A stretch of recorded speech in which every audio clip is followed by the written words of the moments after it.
সবচেয়ে অবহেলিত আত্মীয়ের নাম হলো ফুফু। ফুফুর সাথে একটু ফোনে কথা বলেন, একটু খোঁজ খবর নেন। আপনার বাবার বোন, আপনার অনেক কাছের আত্মীয়, তার হক অনেক বেশি। আপনার চাচা আপনার বাবার মতো।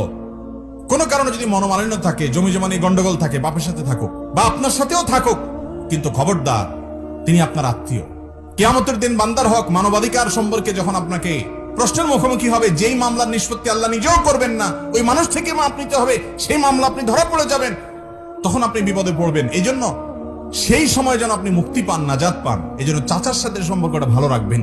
চাচাতো ভাই বোনদের কোনো হক নষ্ট করবেন না, ফোনে যোগাযোগ রাখবেন। এই যে সম্পর্ক বজায় রাখা, খোঁজ খবর নেওয়া, বিপদ আপদে পাশে দাঁড়ানো। এক নাম্বার 2, দানের ক্ষেত্রে অন্য গরিবের চাইতে আত্মীয়দেরকে প্রায়োরিটি দিতে হবে।